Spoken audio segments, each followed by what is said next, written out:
Assalamu alaikum and a very warm welcome. I am Sidra Iqbal and you're watching an Aaj exclusive. We all strive to create a better world, a better tomorrow. That is the reason why we innovate, debate, discuss, learn and unlearn to put the best practices in action. And that is our ask as individuals, as communities, from our policymakers, the governments and also the best of businesses. Today in this Aaj exclusive, we have as our guest as one of the top executives of a multinational company that has an impact and footprint in over 150 countries around the world, including Pakistan. British American Tobacco, or BAT, has been operating since 1902 and has more than 46,000 employees world over. In Pakistan, you may locally know it as the Pakistan Tobacco Company or PTC. PTC is the first multinational company of the country that has given an upwards of 600 billion rupees as government revenue in just the last 3 years. Since 2019, they have also exported an upwards of $150 million worth of tobacco products to multiple countries. Recently, BAT has strived and is embarking on a journey to transform for a better tomorrow. Let's learn more about this vision and what this transformation entails. As our guest today, we have the Chief Operating Officer of BAT Group, Mr. Johan Vander Meulen. Let's welcome Mr. Vander Meulen to the show. May I begin by asking you, what is the importance of Pakistan as a market for BAT and what is the significance of the PTC Group in the BAT world? Thank you for giving me the opportunity to be with you today. And Pakistan is PTC, BAT Pakistan is a very important market for us and a very important company within the BAT group. As you know, we started there in 1947, so almost 80 years, and we're there for the long term. And we are very committed, and let's say that we are looking forward to the next 80 years in Pakistan. So it plays a very important role in terms of it's a big organization. We have 1,400 people that we employ directly in Pakistan. We have 2 factories, one in Akora, one in Jhelum. We have the commercial unit in Islamabad. And then we have, of course, the GBS, a new shared service center that we opened 2 years ago in Lahore with more than 400 people. So we are very committed to the country and to the economy, and it plays a very important role within our wider group. And last but not least, I think something you can be really proud of is your talent and the quality of talent that we have in Pakistan in our organization. And a lot of them have had fantastic careers within the wider BAT group. With 2 examples, in our management board we have 2 colleagues from Pakistan, Javed Iqbal, who's our Chief Information Officer, and Zafar Khan, who leads our factories, our operations, R&D and innovation worldwide. So Pakistan plays a very important role within the BAT group. As a journalist, I can also see, and I'd like to table another threat, another pressing threat is of course illicit trade that poses a major pressure on legitimate businesses and on public health efforts. Of course, in Pakistan, we have a significant supply through the illicit trade. So I'd love to know what is, the way BAT is combating that. How are you specifically advocating for it in Pakistan in particular, but also world over? Yeah, this is a major concern, and not only for us, but I think, as you said, also for the country and for the government. And I know that the government is doing a lot of effort to combat illicit. If we go to the cigarettes, just to put in perspective, we have collected over the last 3 years 600 billion rupee of basically excise collection in Pakistan. The government collects per year roughly $1 billion in terms of excise. But if you look at illicit, if we could eliminate illicit, the Pakistani government could collect $2 billion in terms of revenue. So if you take the total market, we have 40% share, but we do 85% of the tax collection. So There are three reasons why we work together, or we want to work together, and we need to work together with the government, because A, there's a lot of money left on the table for the government in terms of excise revenue. And secondly, all these products are unregulated, so you don't know what's in these products. So that poses even a bigger risk on the consumer from a health perspective. And thirdly, as a bona fide player, we want to have a level playing field, that everybody pays the same level of excise as we do in the market. So this is a big issue that we want to tackle together with the government. It's to some extent still a result of what happened in 23 when we had an excise shock, and we see around the world when you have excise shocks that illicit booms, because it's not that the consumer wants to buy illicit products, but yeah, it's related to the affordability, and that excise shock leads to a substantial pricing increase, and that's when, unfortunately, illicit starts to grow. We see something similar in even the vaping industry, because also there, we want to have regulation in place which eliminate a lot of what's happening with these illicit players again.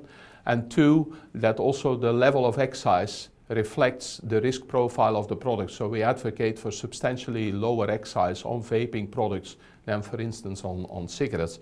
And also there in Pakistan, we need to work together with the government to eliminate a lot of these illegal products, vaping products, that come into the market, so that we have a regulated market in which bona fide players can bring vaping products to the consumer. Let's be right back, right after a short break.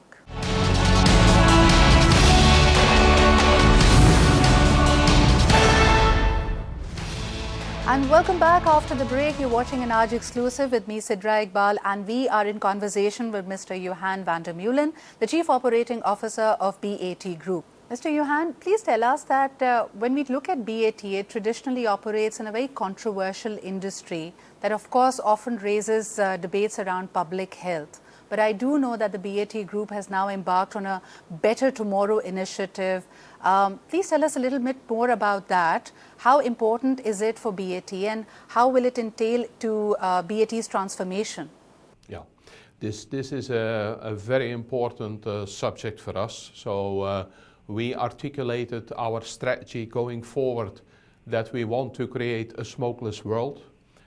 We have set very clear and ambitious targets for this. So we say by 2035, in the next 10 years basically, we want to have half of our business no longer coming from combustible products like cigarettes, but from these new lower risk products. We have also committed that by 2030, we want to have 50 million consumers who have switched out of cigarettes into these new lower risk products. Today we have basically, give or take, 25 million. So in the next 5 years, we want to double that again.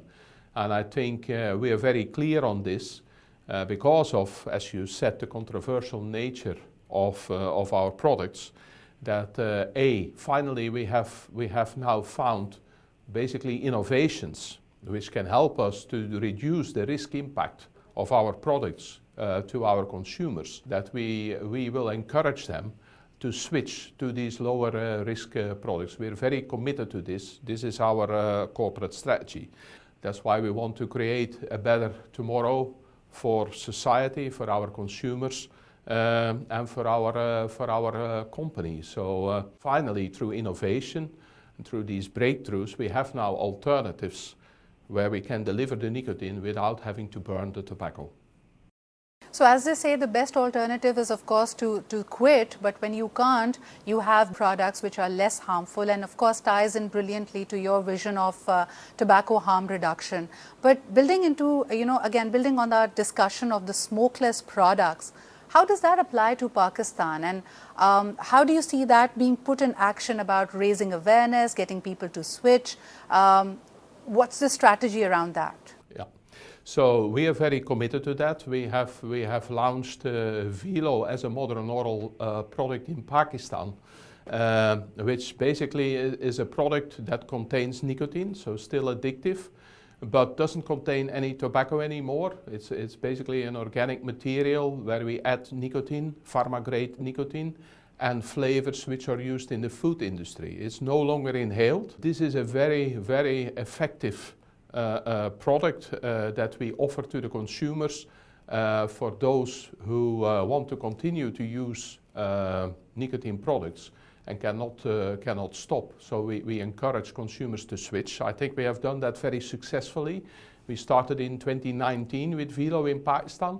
Today we have converted close to 500,000 consumers to that new product. And I think it's also, we're very grateful that also the government gives us that opportunity to launch these products in Pakistan. And we hope as a responsible company that we can continue the dialogue with the government also to put proper product regulation in place so that also we can help consumers to switch to these new products. Of course, we'd love to know what are the global best practices. How is the developed world dealing with the crisis or the challenge? And Mr. Johan, that's my next question to you. What are the lessons from the developed world? How are they making this transformation come into action? And how can Pakistan benefit from that? I would like to give you the example of Sweden. In Europe, the EU has set the ambition that by 2040 they want to have basically a smokeless Europe, which means that the smoking incidence would drop to 5%. And I think Sweden is an excellent example because their smoking incidence today is basically between 5 and 6%, so they have more or less achieved that target.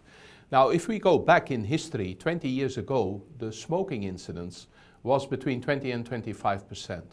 Today, the smoking incidence in Sweden is basically 5 to 6%, whilst the nicotine incidence is still above 20%.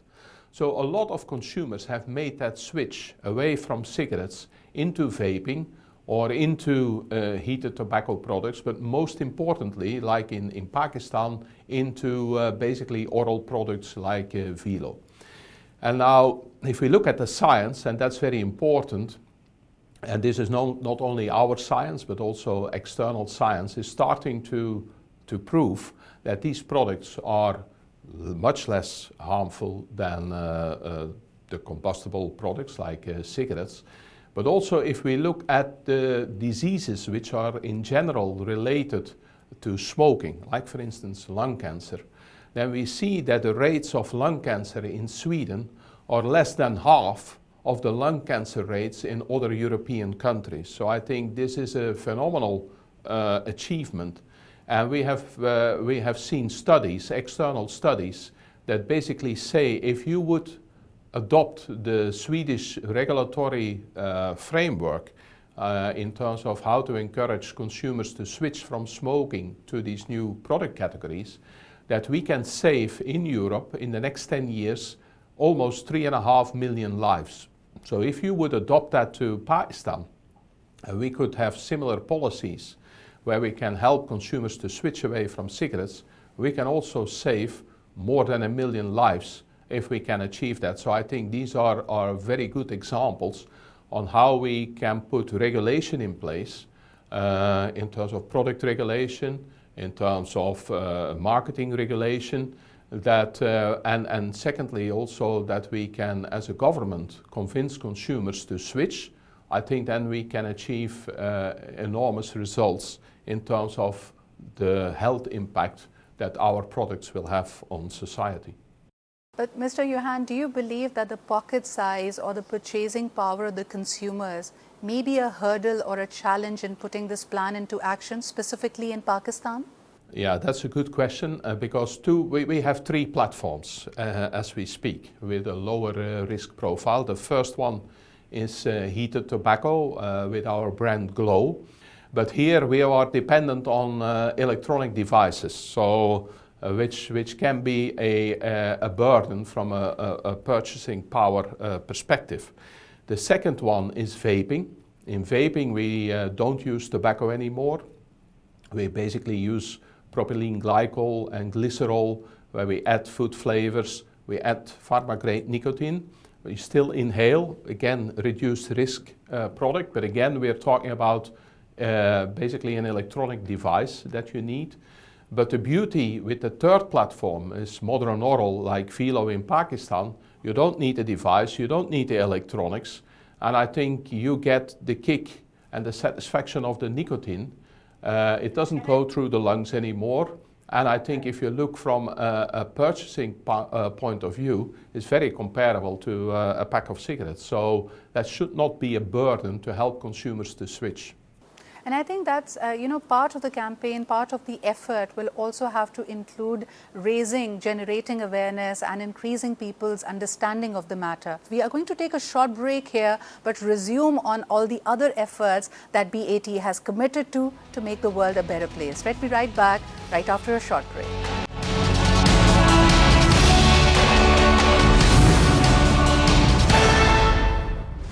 And welcome back after the break. You're watching an Aaj exclusive with me, Sidra Iqbal, and we are in conversation with the Chief Operating Officer of BAT Group, Mr. Johan Vander Meulen. Before the break, we were talking about tobacco harm reduction and how major efforts are being undertaken by the BAT Group worldwide to make it a reality and to combat the threat to public health.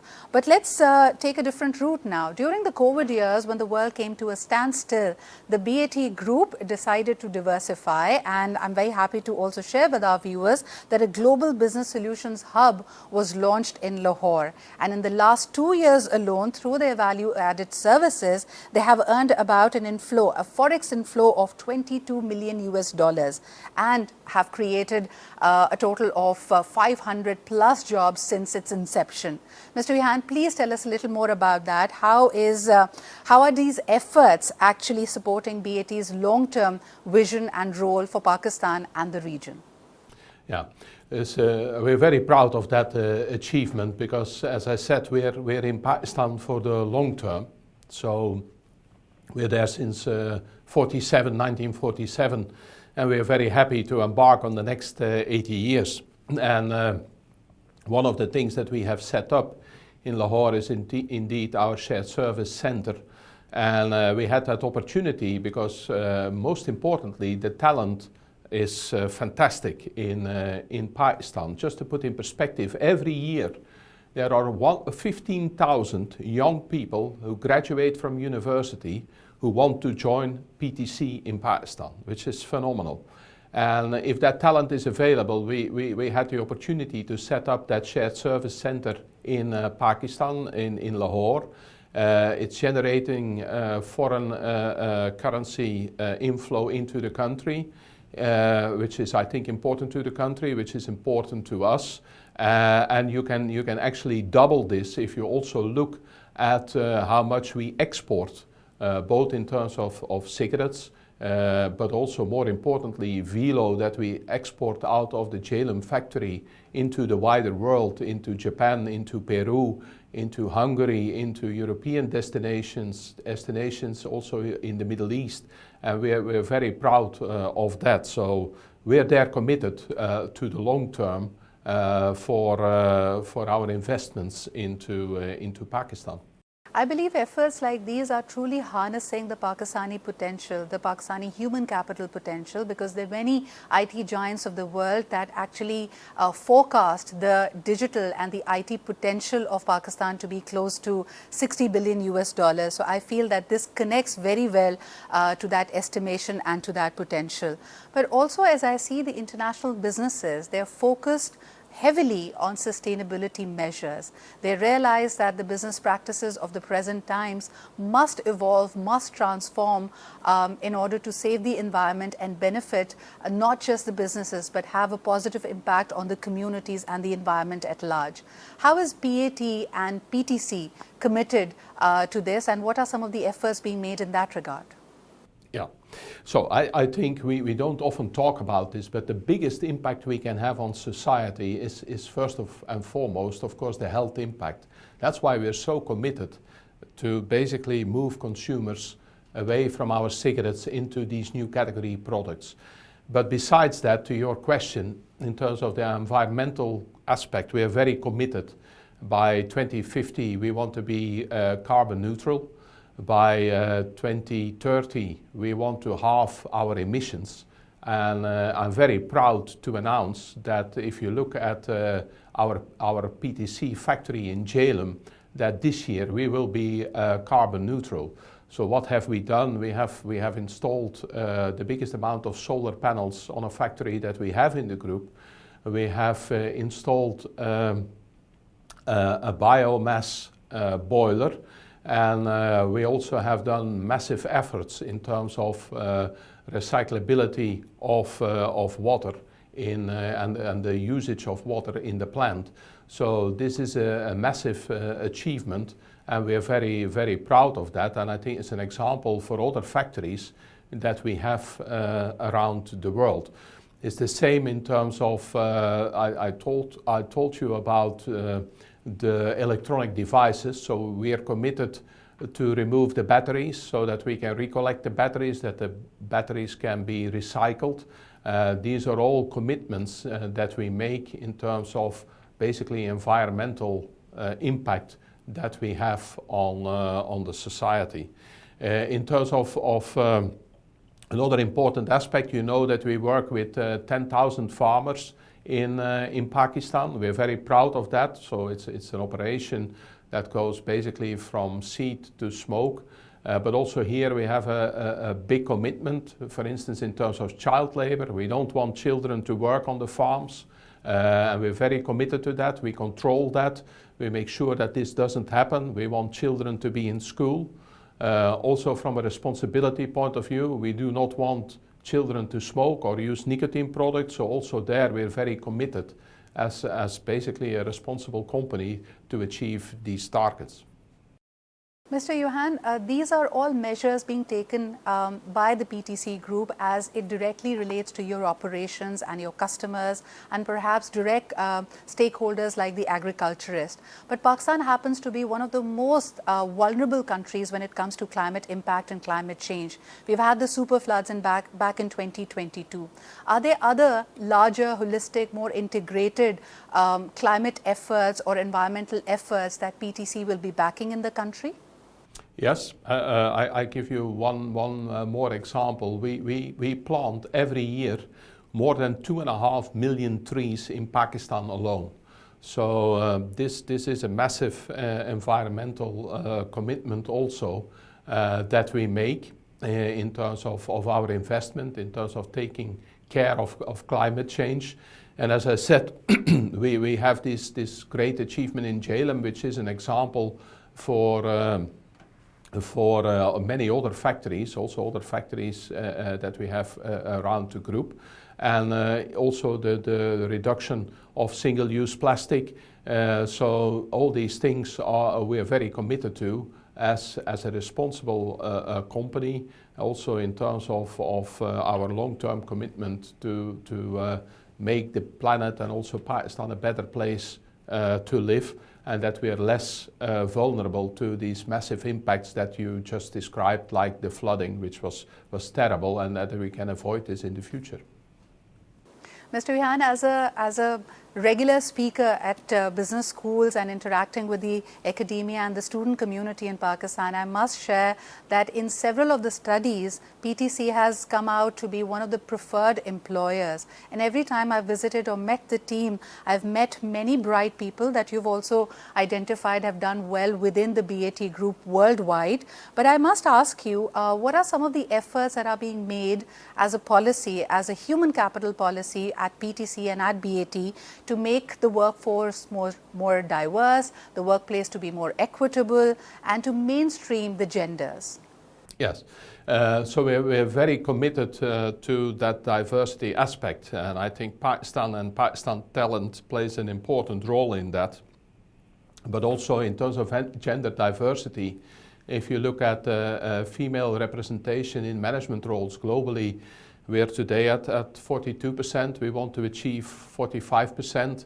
In the senior roles, we are today at 33%. We want to go to, in the near future, to 40% representation. I'm very, very pleased when I go to and visit our PTC offices in Pakistan about the female representation in managerial roles that we have in Pakistan. And we are very committed to further improve that and to drive that.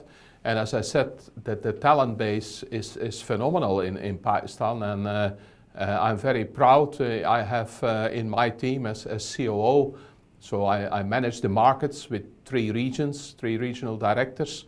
I'm also responsible for operations, our factories, and innovation worldwide, R&D, and the shared services, and also all our digital and IDT spaces. And 2 of my direct reports is talent that comes out of Pakistan and has made a fantastic career in the group. And I hope that they will be role models and inspirational examples for the young talent that joins us every day in Pakistan, because I think that makes our company unique, that you can have a fantastic career in BAT and in the BAT group. And myself, I started as a trainee more than 30 years ago. I made it to the management board of the company and to COO, and if I can do it, everybody who joins today can do it. I think that's what we stand for. We promote people. 85% of our promotions are from within. We give opportunities to people to grow, to advance their careers in Pakistan, in the area, which is part of the Middle East area, and in the region and in the group. That's what we stand for, and we're very proud of that. Thank you for giving us such a comprehensive rundown, and it's wonderful to know the kind of opportunities you're creating for bright, young, professional women. But if I may just probe it a little bit more, what about people who are differently abled or who have special needs? Are there any opportunities and roles being created for them as well? Yes, of course. We're also very committed to that, to help these people, and we see that everywhere. So we're very committed to that diversity and inclusiveness of us as a company, to be a warm home for everybody, regardless of who you are in terms of gender, what your background is, where you come from. Because that diversity is really what enriches not only the culture, but ultimately also leads to better decision making. And we're very much in favor of that, and we drive this in Pakistan and around the world. Well, thank you, Mr. Vander Meulen, for making time for this Aaj exclusive conversation. Thank you very much. This conversation apprised us of Pakistan's importance to the BAT group, and also insightfully explained the economic impact of PTC to the country's economy. You also reiterated the dedication of BAT group to tobacco harm reduction. Together, we strive to create a better world. To all our viewers, thank you for watching in. We look forward to your feedback and your comments. Until next time, this is Sidra Iqbal signing off. Take good care of yourself. Khuda Hafiz.